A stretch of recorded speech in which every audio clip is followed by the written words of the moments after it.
Exploit कर रहे हैं, तैसे तैसे एक जो ग्रुप्स हैं, पॉलिटिकल पार्टीज हैं, पॉलिटिशियंस हैं, वो जो तकरीरें करते हैं वो वायरल हो रही हैं। मिसाल के तौर पे पाकिस्तान की एक मजहबी जमात जमीयत उलमा इस्लाम फजलुर रहमान, उनकी जो ये जो पार्टी है, उसके सरबराह ने कल एक पार्लियामेंट के अंदर एक स्पीच की और कहा कि भारत जो है वो तो सुपर पावर बनने जा रहा है और हम जो है डिफॉल्ट होने के करीब है। ये जो लफ्ज है, जारी बात है, इसको इंडियन मीडिया और इंडिया बड़ा हाईलाइट कर रहा है कि भाई देखो कैसा वक्त आ गया है कि जो मुल्क हमारे साथ आजाद हुआ था, आज वो खुद मान रहा है कि हम जो है वो हार रहे हैं, हम पीछे हैं। अच्छा, जब होता यह है कि जब आप डाटा देखते हैं, जब आप इस क्वेश्चन को एड्रेस करने की कोशिश कर रहे हैं कि क्यों हमारे पॉलिटिशियंस इस तरह की स्पीचेस कर रहे हैं, तो वो फिर इसका कंपैरिजन करते हैं। वो कहते हैं जी कि इंडियन जो ग्रोथ है, जीडीपी ग्रोथ रेट है, वो तो तकरीबन 7.6% पे चल रही है। मतलब ये एक लेवल बन चुका हुआ है। और जो अगर देखा जाए, जो जिसे कहेंगे ना जीडीपी पर कैपिटा इनकम जो है, जिसे नॉमिनल कहा जाता है, वो तकरीबन 2600-2700 के करीब है। इसी तरह अगर आप देखें कि वहां पे जो इन्फ्लेशन रेट है वो 5% है, हमारे यहाँ 30% इन्फ्लेशन रेट, 30% से भी ज्यादा हमारा इन्फ्लेशन रेट है। करंट अकाउंट डेफिसिट आप देख लें भारत का, वो 1.2% है हमारा जो है। एक्सपोर्ट देख लें, ठीक है जी, सिर्फ एक क्वार्टर में उनकी जो एक्सपोर्ट है, पहले क्वार्टर जनवरी से मार्च 2024 में, वो $125 बिलियन की एक्सपोर्ट है, आप इमेजिन कर लें। ठीक है, सो इसीलिए दुनिया में 5वें नंबर पर बड़ी इकोनॉमी के तौर पर वो सामने आ रहे हैं। अब ये क्वेश्चन जो है ये पाकिस्तानी अब करने लग पड़े हैं, उन्होंने बात करनी शुरू कर दिया। कहाँ पे देखे ना, जीडीपी एक तरफ $3.678 ट्रिलियन की जीडीपी हो, एक तरफ वो कह रहे हैं जी जो जीडीपी है वो 3.8678 ट्रिलियन, डिफरेंट किस्म के डाटा जिस पे आते हैं, इसलिए देयर इज नथिंग, एक कंक्लूजन नहीं है। पाकिस्तान की जीडीपी देख लें आप, वो $325 अरब की, $30 अरब की है। जिस parliament really been elected by the people, और the unelected forces have come up and they have brought all these people. अब ये क्वेश्चंस हैं जिनको बड़े पैमाने पे डिस्कस किया जा रहा है।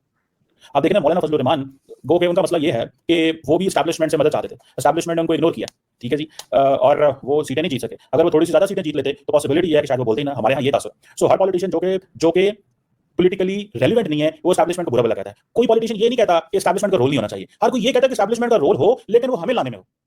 ये जो रोल है, क्या इंडिया के अंदर भी ये बातें की जा रही हैं? उनके अंदर 50,000 और किस्म के मसले हैं, उनकी पार्लियामेंट के अंदर, उनकी डेमोक्रेसी के अंदर। हम देखते हैं कि किस तरह वहां पे भी हुकूमतें जो हैं वो लोगों को अपनी मर्जी का नैरेटिव दिखाती हैं, मीडिया मैनेज किया जाता है। कहा जाता है कि जो मेन स्ट्रीम मीडिया है वो तो बिल्कुल ही अब उसकी तो वैल्यू को नहीं रहेगी। ये अब इंडिया के लोग ये कहते हैं कि जो इंटरनल मीडिया है उसकी वो वैलिडिटी नहीं रही जो पहले हुआ करती थी, ठीक है जी। सो ये फैक्टर्स जो हैं दे आर देयर, ठीक है। सो हमारे यहाँ मौलाना फजलुर रहमान को इतराज ये नहीं है कि आप नवाज शरीफ को और क्यों लेके आए हैं, या फलां पार्टी को क्यों लेके आए हैं। उनको इतराज ये है कि हमें लाया जाए, ठीक है जी। अब वो इतराज ये है कि एस्टैब्लिशमेंट का किरदार जो है वो हमें लाने में हो। मैं तो शुरू से एक चीज जो है उसका शो डाल रहा हूँ as a student of politics, जितनी मेरी कॉमन सेंस है, जो चीजों को मैं रीड करता हूँ, मैं समझता हूँ कि पाकिस्तान में अगर किरदार होना चाहिए तो वो सिर्फ और सिर्फ अवाम का होना चाहिए। लेकिन ये हमारे जो पॉलिटिशियन है ये क्या करते हैं कि ये हेल्प मांगते हैं। इमरान खान जेल में बैठा हुआ है, लेकिन वो हेल्प एक चीज की मांग रहा है कि मैंने फौज से बात करनी है। वो ये नहीं कहता कि मैंने सियासतदानों से बात करनी है। मैं तो इस चीज को, इसे आप कहेंगे ना, मेरी तो ये चीज समझ से बाहर है कि आप बात किससे करना चाहते हैं। हमारे सियासतदान एक दूसरे से बात नहीं करना चाहते, वो फौज से बात करना चाहते हैं, वो जुडिशरी से बात करना चाहते हैं। तो हम इंडिया के अंदर कम से कम ये तो नहीं है, वहां पे सियासतदान मैदान में है, खाड़े में। राहुल गांधी का और नरेंद्र मोदी के आपस में 50,000 किस्म के मसले हैं कि राहुल गांधी को जेल भेजा गया, उसको सिक्का छीन लिया गया, जो आजकल वहां पे वो कांग्रेस पार्टी बोल रही है। लेकिन वहां पे फौज का तो उस तरह किरदार की बात नहीं हो रही। वो ये थोड़ी एक दूसरे को कहते हैं कि जी हाँ हमें फौज पावर में लेके है, वो ऐसे थोड़ी कहते हैं। वो तो अपनी बात करते हैं कि हाँ जी हमें अवाम की ताकत से पावर में आना है, ठीक है जी, हमें अवाम की ताकत से पावर में आना है। ये क्वेश्चन है, हमें इस चीज का जवाब देने की जरूरत है कि हम कब ये कहेंगे कि अवाम जो है उसकी वैल्यू है या उसकी क्रेडिट। फ्लैट डैमेज यानी इकोनॉमिक लॉसेस, हमने वो सलाह का जो है ना, हमें तो ये चीजें डिस्कस लोगों से जाकर तरले मिलते हैं, माफिया मांगते हैं, हमें इस चीज के पैसे दे दो, इस चीज के पैसे दे दो। हमें एक दफा एक बड़ा मैं सीनियर शख्स से मिला, तो उन्होंने कहा जब हम जाकर पैसे मांगते हैं बड़ी शर्म आती है। वही क्वेश्चन ये है कि आप जब पैसे मांगते हैं तो बड़ी शर्म आती है, तो आप जब वापस आते हैं पैसे मांगे तो आप कितनी कोशिश करते हैं कि वो जो लीड का, जो हमारी ब्यूरोक्रेसी का, हमारे लोगों का स्टाइल है, उसके अंदर जो है वो नॉर्मल तरीके से लोगों को महसूस किया जाए कि आपके नाम पे जो पैसे लेके आए उसका हम ज़ाया नहीं करेंगे, उसको ज़ाया नहीं करेंगे। इस पर कितनी कोशिश करते हैं। ये तो जरूर कहते हैं कि पाकिस्तान बड़ी शर्म आती है। अभी उसके लिए ठीक है, क्लाइमेट चेंज के लिए तो आप जाके दुनिया से मांगते हैं कि साढ़े लाख बड़े खराब ने, साढ़े फ्लड आ जाने, क्योंकि हमारे इंफ्रास्ट्रक्चर नहीं है, हमारे पास कोई स्टेट ऑफ द आर्ट दुनिया में ऐसा कोई सेंटर नहीं है। क्या हम कैसा सेंटर ही मांग लेते दुनिया से कि भाई हमारे यहाँ आके स्टडी करो। सो एजुकेशन पे देख लें, हेल्थ पे देख लें, ये इन सारे एरियाज में देख लें। आज भी पाकिस्तान के जो दो एरियाज हैं, बलूचिस्तान और Khyber Pakhtunkhwa, they are normally conflict zone. The people in Punjab and Sindh they don't like to go in those areas. उसकी सिंपल रीजन है कि बहुत समझते हैं कि यार वहां पे जाएंगे तो पता नहीं क्या हो जाना है, वो समझते हैं पता नहीं क्या हो जाएगा हमारे साथ, वो इस चीज को लेकर के बैठे हुए हैं लोग। तो फिर ये क्यों ना मौलाना फजलुर रहमान कहेंगे।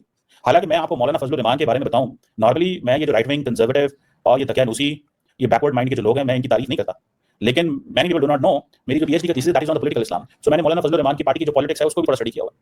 और मौलाना Fazlur Rahman being an Islamist, एक मौलवी होने के नाते, he was the one because of हुम, जिसने कोल्ड वॉर के जमाने में अमेरिका और सऊदी अरब के से जो पैसा आ रहा था उससे मदरसे बनाए, मुजाहिदीन बनाए, अपना नेटवर्क बनाया, सारा कुछ किया। और आज जब हुकूमत ने कहा कि हम दहशतगर्दों के खिलाफ लड़ेंगे और हम ऐसी आइडियोलॉजी और ऐसे माइंडसेट जो कि दहशतगर्दों को सपोर्ट करता है उसको रोकना है, तो मौलाना Fazlur Rahman stood with the constitution of Pakistan. और उसने कहा बिल्कुल ठीक है। यही वजह कि आप अगर डाटा निकाल के देखें तो ये जो मौलाना फजलुर रहमान जो कि मौलवी साहब जिनकी मैंने पिक्चर इस्तेमाल की हुई है, इनके ऊपर ज्यादा दहशतगर्दाना वाकयात होते हैं, इनके ऊपर ज्यादा सुसाइड अटैक हुए हैं as compare to the main stream political party. Imran Khan के ऊपर शायद एक भी ऐसा वाकया नहीं हुआ, वी विश के ना कभी नहीं हो, नवाज शरीफ के ऊपर कभी भी नहीं हुआ, इनके ऊपर ज्यादा होते हैं बिकॉज दहशतगर्द कहते हैं कि ये हमारा हिस्सा थे और अब ये हमारा हिस्सा नहीं है, इन्होंने हमें छोड़ा है। ये कहते हैं कि हमने वो जो आइडियोलॉजिकल सप्लाई लाइन थी दहशतगर्दों की वो हमने बंद की है, नजरियाती सप्लाई लाइन, हमने उनको वो सपोर्ट करना नजरियाती तौर पर बंद कर दिया। और ये फिर अपनी कंप्लेन भी करते हैं हुकूमत से कि भाई आप हमने तो हुकूमत के लिए बड़ा कुछ किया, हुकूमत हमारी। तो यही वजह है कि अब ताकि पार्लियामेंट के अंदर लोगों को एहसास हो, फिक्र हो, जिम्मेदारी हो कि हाँ जी हम जो वोट लेंगे, ठीक है जी, वो वोट हम आवाम से लेके आए, हमें उस वोट की इज्जत करनी है, रिस्पेक्ट करनी है, वो ये कहें। एंड देन फिर वो वोट को बाकी डिलीवर भी करें। अगर वो लेके आते हैं और बाद में जो चेंज कर लिए जाते हैं, तो फिर क्या रह जाना और क्या नहीं रह जाना। आज नरेंद्र मोदी की वो तारीफ कर रहे हैं, आज भारत की वो तारीफ कर रहे हैं। शायद बहुत सारे हमारे व्यूअर्स को नहीं पता होगा